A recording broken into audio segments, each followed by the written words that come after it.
Hey everyone, Steve from Backcountry Gallery here. This time around, I want to talk about saving your Nikon camera settings. And yes, I did this as part of another video last year, but I get so many requests about it, I wanted to do a dedicated video with more complete info. Note that this tip only applies to Nikon's Pro and mid-range bodies. The D3000 and D5000 series do not support it. First though, why would you want to save your camera settings anyway? Well, three reasons come to mind. First, if you need to do a factory reset, or if you send your camera in for repair and Nikon does a factory reset, you'll probably want a way to get your settings back quickly. Second, maybe you were messing around in the menus and now can't quite get things back to the way they were, so saved settings can come to the rescue. Third and finally, maybe you want to transfer settings from one camera to another identical camera, and saving your settings is going to make that a whole lot easier. Let's look at how to save your settings, and then I'll go over some additional info. Okay, our first step is to go ahead and pop a memory card in the camera, and then go ahead and format that as long as there's no pictures on there that you want to keep. Next, head to your Setup menu and scroll all the way down to the Save Load Settings option. Click that, and then select Save Settings. Just like that, your settings are instantly saved to your memory card. Now, I want to prove to you that this works, so I'm going to go ahead and reset the camera. But first, let me show you that I do indeed have some settings in here. We'll just look at the custom setting menu right now, but I do want you to note that this will also save settings in the photo shooting and setup menus too.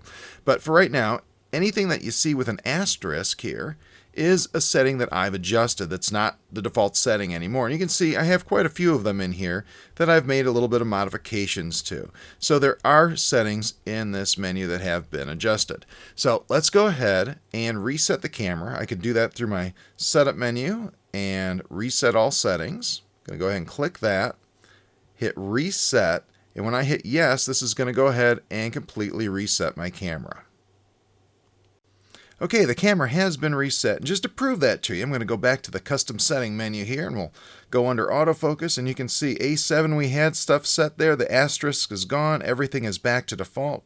No more little stars and asterisks above any of those numbers and letters down there, so the camera has indeed been reset. So let's go ahead and restore it.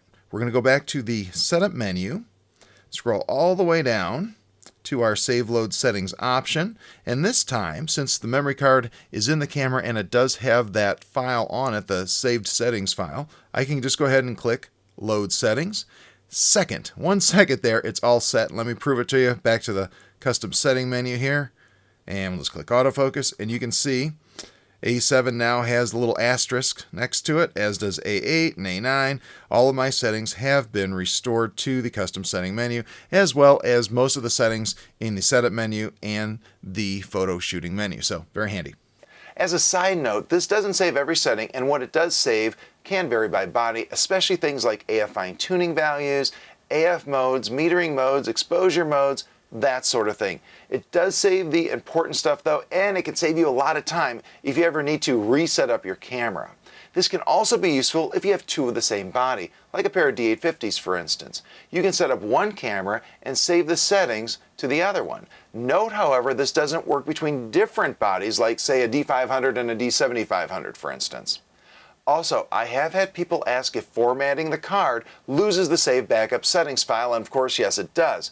So I have two pieces of advice for you here. First, just use an old small capacity memory card. You can actually keep the backup files from all of your cameras on a single card. You know, just skip that card formatting step once you have the first camera's backup settings saved. If you do have multiple camera backups saved on a single card, you don't have to worry about which is which either. If you need to load your settings back into one of your bodies, the camera will automatically choose the appropriate file.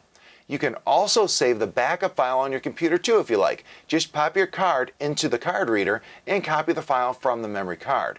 Just copy it to a folder and store it until needed. You can even put each camera into its own folder if you like. Just don't rename the Save Settings bin file itself or it's not going to work. When you need to restore the file, just drop the bin file into the root directory of the memory card like so. Don't move the folder, just the bin file. Then pop it back into your camera and restore. By the way, if you're keeping the file on your computer, I recommend using a cloud-based storage system like Dropbox so you have access to the backup file wherever you are in the world. If you enjoyed this tip, make sure you check out my ebooks, Secrets to Exposure Metering for Nikon, Secrets to the Nikon Autofocus System, and Secrets to Stunning Wildlife Photography. All are jam-packed with tons of tips and tricks just like this. Also, remember to sign up for my free email newsletter on my site, and it'd be great if you subscribe to my YouTube channel as well, and make sure you hit that little bell button so you're notified anytime I post a new video. Thanks so much for watching, and have a great day.